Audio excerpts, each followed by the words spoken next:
আসসালামু আলাইকুম, আমি শামিদা চলে এসেছি আরও একটা নতুন ভিডিও নিয়ে। দেখতেই পাচ্ছ আমি আরও একদিন চলে এসেছিলাম মেলায়। মেলা যেহেতু বাড়ির পাশে, তাই আরও একটা দিন না গেলে হয় বলো তো? তো এমনিতেই মেলা দেখতে খুবই ভালো লাগে। তোমাদের কার কার মেলা দেখতে খুব ভালো লাগে বলো, অবশ্যই কমেন্টে জানাতে ভুলবে না। কিন্তু আমাদের সবার কিন্তু মেলা ভীষণ প্রিয়। সেদিনকে গিয়ে আমার ছেলে দেখো, আমার ছেলে আর সবাই এই ড্রাগন ট্রেনটায় চেপেছিল, শুধু আমি আর আমার শাশুড়ি মা সানাকে নিয়ে নিচে দাঁড়িয়েছিলাম। তারপরে এই এরোপ্লেনটায় আমি সানাকে চাপিয়ে দিয়েছিলাম। সেদিন যেহেতু এটাই চাপা হয়নি, তাই আজ এটাই চাপার জন্য বায়না, তো এটাই চাপানো হয়ে গেছে।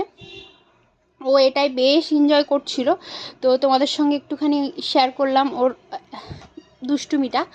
আর এখানে দেখো এর দুষ্টুমিটা এখানে শুরু হয়েছে। এখানে দেখো, এখানে আমরা এই মেয়ে মানেই তো বুঝতে পারছো, বাসন কোসনের দোকান আর দাঁড়াবে না, কোনো কিছু দেখবে না বা কোনো কিছু নেবে না, সেটা হয়। আমার তো ভীষণ প্রিয় হচ্ছে কাপ। তো আমি মেলাতে গেলে কাপ নেব না, এটা হতেই পারে না। তো আমি এখানে কাপ দেখছিলাম, আর আমার শাশুড়ি মা আমরা সবাই কাপ দেখছিলাম। আর এখানে সমানই কন্টিনিউ আমাকে টানছে উল্টো দিকে দোকানে কিছু একটা নেবে বলে। আমরা একটু ওয়েট করো বলছি, কিন্তু ও তো শুনবে না, ও শোনার বান্দাই নয় আর কি। কীভাবে টানছে দেখো, আমি শুনছি না তখন পাপাকে টানছে, পাপা শুনছে না তখন আমাকে টানছে। এই চলছিল ওর কন্টিনিউ মেলাতে দুষ্টুমি। আর ও কিন্তু বল নেওয়ার জন্য দুষ্টুমিটা করছে। তোমরা দেখো ওই সামনে যে বলগুলো দেখতে পাচ্ছ না, ওই বলগুলো নেওয়ার জন্য দুষ্টুমিটা করেছে। এই দেখো, মানে ওখান থেকে কিছুতেই নড়লো না যতক্ষণ না একটা বল কিনে দেওয়া হলো। অন্য খেলনা নেওয়ার জন্য নয়, কিন্তু ও শুধু ওই বলটার দিকেই মানে পছন্দ আর কি।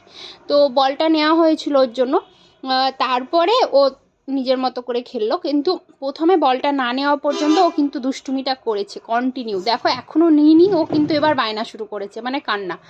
নেওয়ার পর তারপরে এই দেখো, এখানে ছিল হরেক মাল 10 টাকা, তারপরে ছিল হচ্ছে চুড়ি, এখানে খেলনা সমস্তটাই দেখছিলাম।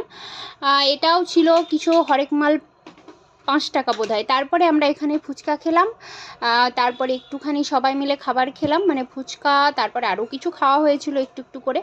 তো ওখানে পাপড়ি চাটটা খুব একটা ভালো ছিল না, তাই আমরা ফুচকা খাওয়ার পর আবার সোনা এইটাই চাপার জন্য বায়না করছিল, তাই এটাতেও একবার চাপিয়ে দেওয়া হয়েছে। তো একটাই চাপ ছিল, আর বড় যে কজন ছিল 3 জন, ওরা কিন্তু ড্রাগন ট্রেনটায় চেপেছিল।